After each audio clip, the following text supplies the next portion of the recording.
पहले तो रास हुआ, अब ठाकुर जी महारास कर रहे हैं।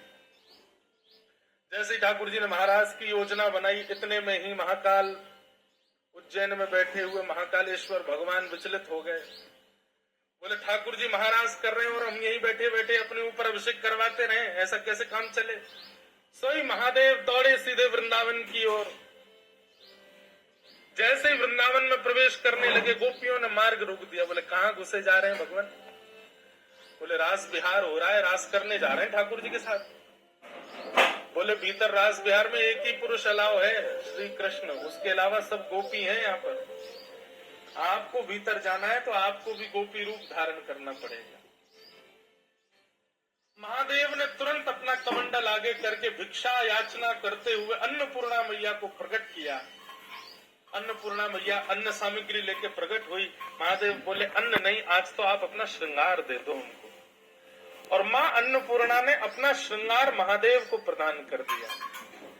ये बढ़िया नाक में नथनी पहनी, कानन में कुंडल पहने, बिच्छू बिच्छू लटक रहे थे। अन्नपूर्णा मैया ने सबको भगा दिया। गले में से सर्प वर्प उतार दिए, गले में हार पहनाए नव लखा के। जे बढ़िया महाराज नीचे घेरदार बढ़िया जो पहनती है माताएं आदि, सब पहनाया उनको।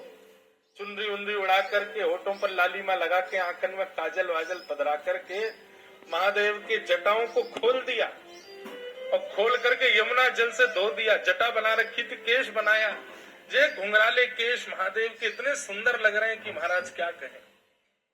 और उसमें मूंछ हो रहे महादेव की। गोपी तो बने पर मूंछ वाली गोपी बन के आए।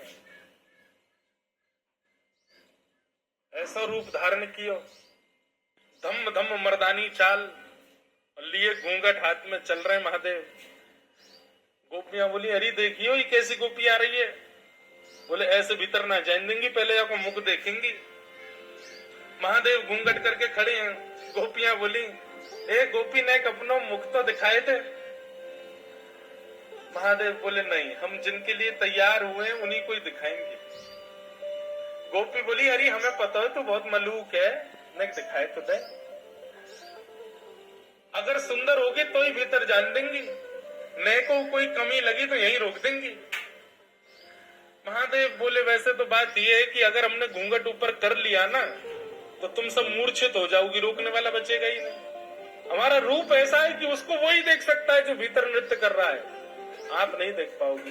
गोपियां बोली नहीं, मुख तो दिखाना पड़ेगा। जैसे ही महादेव ने नेक घूंघट ऊपर किया, महाराज ये सुंदर महादेव के घुंघराले केश, कटाक्ष नेत्र, तीसरो नेत्र फड़फड़ा रहा है महाराज। जैसे ही श्याम सुंदर आए तुरंत नेत्र खोल के दर्शन कर लें। मूछन में इत्र लगो है, होठन में लालिमा लगी है। ये बढ़िया सुंदर सुंदर कड़ूला पहने, नीचे पाजे करधनी डाले महादेव गोपी बन के खड़े। ऐसा रूप कभी किसी ने ना सोचा था ना देखा था। गोपियां वही मूर्छित हो गई। महादेव बोले हम पहले मना कर रहे थे, रोकने लायक बचोगी नहीं, लेकिन मानी नहीं। महादेव जैसे ही आए भीतर नृत्य कर रहे श्याम सुंदर ने महादेव को देखा, दौड़ करके गए, लेकर के आए और महादेव के साथ नृत्य करने लगे। जहां स्वयं नारायण श्री कृष्ण रूप में, महादेव गोपेश्वर रूप में नृत्य कर रहे, तो भला कोई शांत कैसे बैठता।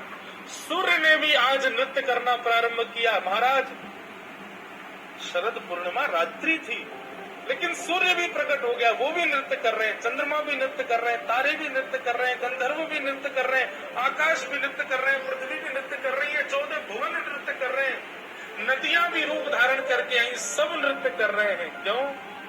आज वृंदावन में महाराज है।